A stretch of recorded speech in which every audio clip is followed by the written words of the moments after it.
Thank you, Coms. Yes, I've got a very, very special guest. Kushal Patil is with me. ನಾನು ಅವ್ರನ್ನ ಕೇಳೋದು ಕನ್ನಡದಲ್ಲಿ ಕೇಳ್ತಾ ಇರ್ತೀನಿ. I will also be translating in English. So, of course, he is the Raichur Zone convener and also KCA MC member.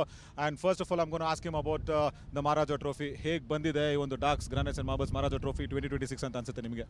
ಇದು ಬಹಳ ಒಂದು ವಿಶೇಷವಾಗಿ ನಮ್ಮ ಗ್ರಾಮೀಣ ಪ್ರದೇಶದ ಯುವ ಪ್ರತಿಭೆಗಳಿಗೆ ಒಂದು ಒಳ್ಳೆಯ ಸುವರ್ಣ ಅವಕಾಶ. ಇದು ಒಂದು ರೀತಿಯಲ್ಲಿ ನೋಡಿದ್ರೆ ನಮ್ಮ IPL ಆಡಿದಂಥ ಪ್ಲೇಯರ್ಸ್ ಇರ್ಬೋದು, ನೋಡಲಿಕ್ಕೆ ಇರ್ಬೋದು, ಮತ್ತು ಆ ಮಾದರಿಯಲ್ಲಿ ಆಡುವಂಥ ನಮ್ಮ ಕ್ರೀಡಾಪಟುಗಳಿಗೆ ಒಂದು ಸುವರ್ಣ ಅವಕಾಶ ಇದು.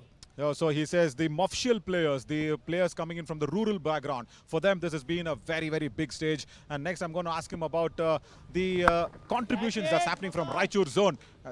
And that is coming in from KCA as well. So Raichur Zone ನೀವು ಕನ್ವೀನರ್ ಆಗಿರೋದ್ರಿಂದ ಸೊ ಅಲ್ಲಿ ಏನೇನೆಲ್ಲ ಫೆಸಿಲಿಟೀಸ್ ಜಾಸ್ತಿ ಬರ್ತಾ ಇದೆ, ನೆಕ್ಸ್ಟ್ ಮಹಾರಾಜ ಟ್ರೋಫಿ ಅಲ್ಲಿ ನಡೆಯೋದಕ್ಕೆ ಏನಾದರೂ ಒಂದಷ್ಟು ಕೆಲಸಗಳು ನಡೀತಾ ಇದೆಯಾ?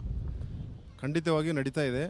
ಬಹುಶಃ ನಾನು ಕನ್ವೀನರ್ ಆದಮೇಲೆ ನಮ್ಮ ವೆಂಕಟೇಶ್ ಪ್ರಸಾದ್ ಅವರ ಅಧ್ಯಕ್ಷತೆ ನೇತೃತ್ವದಲ್ಲಿ ಒಳ್ಳೆಯ ಒಂದು ಟೀಮ್ ಮಾಡಬೇಕು ಮತ್ತು ಒಳ್ಳೆಯ ಪ್ಲೇಯರ್ಗಳನ್ನು ಕೊಡಬೇಕು ಅಂತ ನಿಟ್ಟಿನಲ್ಲಿ ನಾವು ಈ ವರ್ಷ ಅಕಾಡೆಮಿ ಸ್ಟಾರ್ಟ್ ಮಾಡಿದ್ವಿ. ಸುಮಾರು 125 ಹುಡುಗರ ಒಂದು ಅಕಾಡೆಮಿಯಲ್ಲಿ under 14 boys, under 16 boys, under 19 boys, ಆಮೇಲೆ ಅಂಡರ್ 15, ಅಂಡರ್ 19 ವುಮೆನ್ಸ್, ಈ ರೀತಿ ಒಂದು 125 ಹುಡುಗರು ಮತ್ತು ಹುಡುಗಿಯರಿಗೆ ನಾವು ಟ್ರೈನಿಂಗ್ ಕೊಟ್ಟಿದ್ದೀವಿ.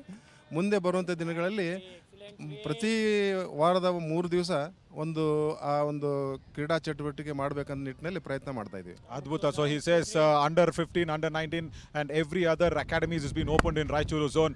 ತುಂಬಾ thank you so much. And he also says that the women's teams have also been started to get coaching out there. So thank you so much Kushal Patil re ಮಾತಾಡೋದಕ್ಕೆ. At the end of course 9 hours 87 for 1, back to Coms. Thank you, all the best. Thank you, Naveen. 9 overs done. It's 87 for 1.